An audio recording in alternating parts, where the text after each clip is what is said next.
السلام علیکم، کیا حال ہے آپ سب کے؟ امید ہے سب ٹھیک ٹھاک ہوں گے۔ میں بھی ٹھیک ہوں۔ صبح بخیر اور پاکستان کے گرد و نواح میں شام بخیر۔ کل ہم نے بات شروع کی تھی اور پھر جب بات نکلتی ہے تو دور تک چلی جاتی ہے، تو بات ہی ہو رہی تھی کہ شادی اور اس سے ریلیٹڈ مسائل، اور اس میں جو ٹاپ کا مسئلہ تھا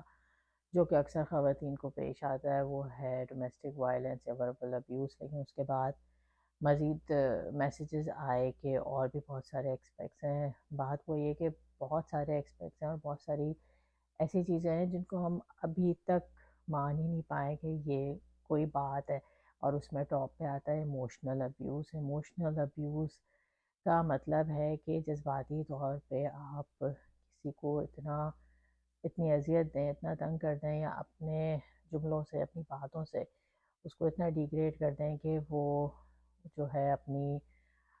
ہستی کا کہنا چاہیے کہ وہ مان ہی کھو دے۔ اور چھوٹی سی مثال اس میں یہ ہوتی ہے کہ آپ مستقل کسی کو احساس دلا رہے ہو کہ you are not good enough, یا تم خوبصورت نہیں ہو، یا تمہاری آنکھیں ایسی نہیں ہیں، یا فلاں اتنا اچھا لگتا ہے تم کیوں نہیں لگتی ہو، اسی طریقے سے۔ اچھا، پھر وہی بات ہے کہ دوسری طرف سے بھی اس طرح سے ہوتا ہے، you are making your partner uncomfortable by seeing those stuff, لیکن آخر میں یہ بات آ جاتی ہے دوسری طرف سے کم ہوتا ہے زیادہ تر، کیونکہ خواتین ڈپینڈنٹ ہوتی ہیں تو ان کو یہ باتیں سننی اور سہنی پڑتی ہیں۔ اور پھر اس سے کیا ہوتا ہے کہ بہت سارے قابل لوگ جو ہیں نا وہ بہت کچھ کرنے کے قابل ہی نہیں رہتے ہیں، کیونکہ جب کوئی بار بار ایک چیز ریپیٹ کرتا رہتا ہے تو آپ اس کو آہستہ آہستہ جو ہے نا نہ چاہتے ہوئے بھی اس پہ یقین کرنے لگتے ہیں، اور آپ کو اپنی صلاحیتوں پہ ایسا شبہ ہو جاتا ہے کہ ہاں یار، میں تو بالکل نہ اچھی لگتی ہوں، نہ میرے اندر کوئی قابلیت ہے، نہ میں کوئی کچھ کرنے کے قابل ہوں۔ اور سیڈلی اتنے پڑھے لکھے اور اتنے قابل لوگ ہوتے ہیں اور ان کا بیہیویئر بھی اس طرح سے ہوتا ہے۔ یہ بھی بہت عام بات ہے، اور بہت ساری اس میں چیزیں آتی رہتی ہیں اور ہر وقت مسئلے آتے رہتے ہیں، اور سن کے بڑی تکلیف ہوتی ہے۔ اچھا، مزے کی بات یہ ہے کہ وہی لوگ کہتے ہیں نا کہ بچے اپنے اچھے لگتے ہیں، بیوی دوسرے کی اچھی لگتی ہے، تو وہی لوگ دوسروں کی خواتین کو ایڈمائر بھی کر رہے ہوتے ہیں، تعریفیں بھی کر رہے ہوتے ہیں کہ بھائی فلاں یوں کری، فلاں یوں کری، لیکن جب اپنے گھر کی خاتون کو جیسا کرنا چاہتی ہیں تو اس طرح کی باتیں کر کے ان کی ہمت توڑ دی جاتی ہے، which is very sad۔ اور پھر جو ہے نا آہستہ آہستہ آپ خود ہی بالکل اپنے آپ کو اتنا لو ڈاؤن کر لیتے ہیں کہ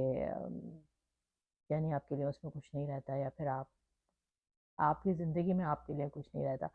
تو یہ جو ایموشنل ابیوز ہے نا یہ بہت کامن ہے، اور ہمارے معاشرے میں نہیں، اور دوسری جگہوں پہ بھی بہت کامن ہے،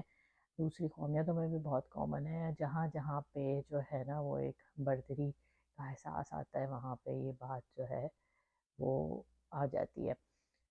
دوسری بات یہ ہے کہ کسی نے کہا کہ فائنینشیل ابیوز، فائنینشلی اسٹیبل آپ ہیں بھی تب بھی فائنینشیل ابیوز کا شکار ہے۔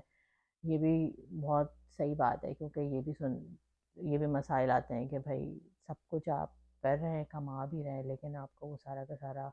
اٹھا کے جو ہے نا وہ دوسرا لے لیتا ہے، یا یہ کہ وہ آپ کی ایک ایک چیز پہ نظر رکھتا ہے کہ آپ کہاں کتنا کب خرچ کریں، تو ایک خود نہیں آپ اس میں کنٹریبیوٹ کریں، اور دوسرا یہ کہ جو دوسرا لا رہا ہے وہ بھی آپ سارا کا سارا اپنے تسلط میں رکھنا چاہتے ہیں، جس کی وجہ سے لوگ بہت ذہنی طور پہ جو ہے نا ڈسٹرب ہو جاتے ہیں، اور پھر وہ یہ کہ آخر میں آپ کی شادی پہ یہ ساری باتیں اثر انداز ہوتی ہیں۔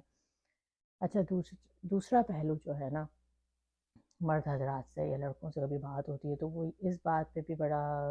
اعتراض اٹھاتے ہیں کہ ہاں ہم قوام ہیں، ہمیں قوام بنایا گیا ہے، لیکن جو پہلے کے قوام تھے ان کے ذمے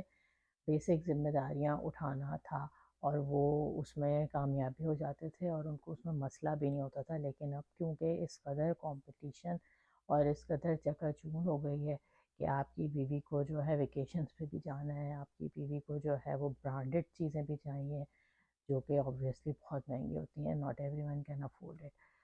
اب جب آپ کو اتنا سب کچھ چاہیے تو پھر وہ ایک آدمی کے بس کی بات نہیں ہے، تو گھوم پھر کے بات بھی آتی ہے کہ اعتدال بہت ضروری ہے، ہر چیز میں بےحد ضروری ہے۔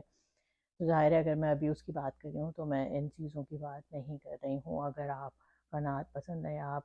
ضرورت کے مطابق یا یہ کہ اپنے حالات کے مطابق زندگی گزارنے میں خوش ہیں اور اس بات پہ بگ نہیں کرتے، لیکن اس کے باوجود جو ہے ان چیزوں کا شکار ہیں، تو یہ ایک الگ بات ہے۔ تو آخر مثلا مسئلہ یہی ہے سارا کہ ہمارے یہاں شادی کے سلسلے میں کوئی تربیت تو ہوتی نہیں ہے، جو اگر آپ پہلے کی خواتین کا جائزہ لیں تو انہوں نے اس سے زیادہ سہا ہے۔ تو ان کو تو یہی کہا جاتا تھا نا کہ تم جنازہ کیا ٹولی جا رہی ہے اور جنازہ آئے گا، اور ابھی بھی کچھ جگہوں پہ یہی کانسیپٹ موجود ہے۔ اور پوری زندگی وہ لوگ بے تحاشا محنت بھی کرتے تھے اور بہت زیادہ برے رویوں کا شکار بھی ہوتے تھے، لیکن وہ سمجھتے تھے کہ بس یہی ہے اور یہی ٹھیک ہے۔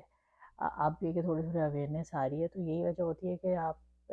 کہ جب کچھ لوگ سے بات کرتے ہیں ان کے رویوں میں بہت کڑواہٹ ہوتی ہے، اور آہستہ آہستہ بہتری آ رہی ہے، لیکن وہ اب آگے والے لوگوں کو بھی کچھ بہتر کرتا ہوا دیکھتے ہیں نا، تو ان کو تکلیف ہوتی ہے کہ ہم یہ سب نہیں کر سکے تو ہاؤ کم۔ لیکن وہی بات ہے کہ اویئرنیس آئے اور آہستہ آہستہ آئے اور سمجھ آئے، اور اگر کوئی ان چیزوں کا شکار ہے تو وہ اپنے پارٹنر کو سمجھانے کی ضرور کوشش کرے، تاکہ بہتری کی کوئی صورت نکل سکے۔ اور رشتے میں جو خوبصورتی ہے نا وہ ساری محبت اور عزت سے ہے، اور جب یہ اٹیچمنٹ نہیں ہوتی تو پھر وہ بس ایک نام کا رشتہ رہ جاتا ہے۔ تو باتیں بہت ساری ہیں کرنے کی، اور یہ بہت طویل بحث ہے، لیکن یہ کہ کرتے رہیں گے اور آپ بھی کرتے رہیے اور اپنی رائے ضرور دیا کریں جب آپ کچھ لکھتے ہیں، جب آپ کچھ بولتے ہیں، تو اس سے مزید جو ہے وہ سوچو کے در واہ ہوتے ہیں۔ تو انشاءاللہ پھر ملتے ہیں۔ اللہ حافظ۔